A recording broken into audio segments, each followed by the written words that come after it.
Former Vice President Joe Biden is at the head of the Democratic pack running for president in this new CNN poll.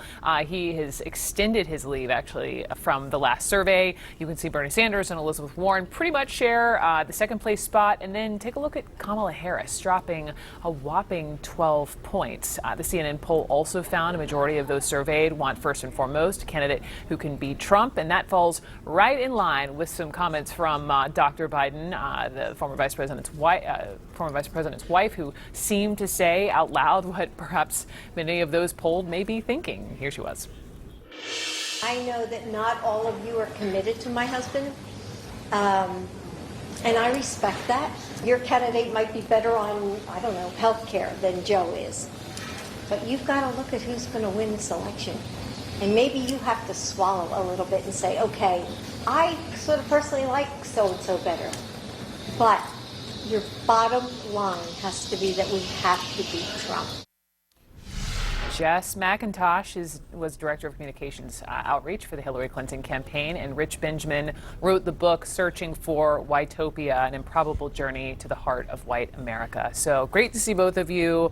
Ladies first, so, maybe not a ringing endorsement coming from, your wife, but is she wrong? Yes, I love Dr. Jill Biden. I'm a huge fan of hers. I have been for a long time. Logically, the reason why she's wrong is because we are terrible at predicting who is electable. Mitt Romney, Barack Obama, Bill Clinton, Hillary Clinton, Donald Trump. We were wrong on every single one. Everyone that was supposed to win lost, and everyone that was supposed to lose won. So we're not good at this. So telling somebody to ignore their gut, don't vote for the candidate you like, vote for the one who can win, is literally telling them to throw the primary, because we have no idea who can win. We never do. Aside from the logic, telling us to settle now is way too early. It's still light out. The bar is still full. There is no need to settle. Going by at least the numbers, most folks want to pick the person who will beat Trump.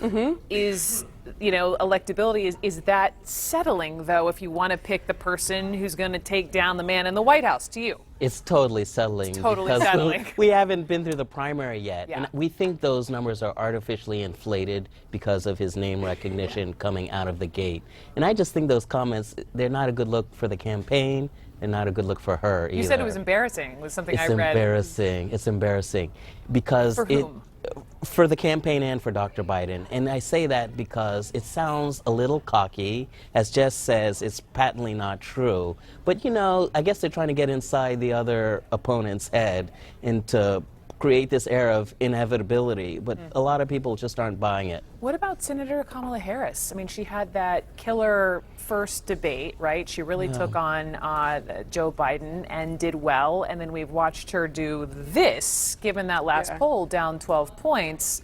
What's up? I think so far this poll has seemed like a bit of an outlier for her. So I would like to see more. I mean, when you're polling this early and this many times, I want to see a trend before I can say why she's falling. I'm not sure that I'm ready to say that she's fallen that much. But I think people really want to hear more from her. She is regularly ranked 1 or 2 as the candidate you want to hear more from. So I think she has a real opportunity to come out and sell the holistic case for a Kamala Harris presidency, which I don't think she's done yet. What about once the crop of candidates starts to shrink, right? Yeah. There are fewer on the stage. How then do you think that changes the numbers? I don't think it may not change it. In fact, it may make her go even further down. In other words, once she has fewer opponents who can really look at her record and attack her, she could even go further down.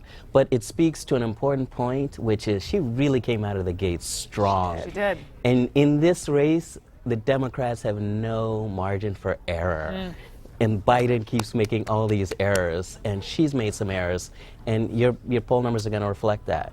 But he's at the top of the heap.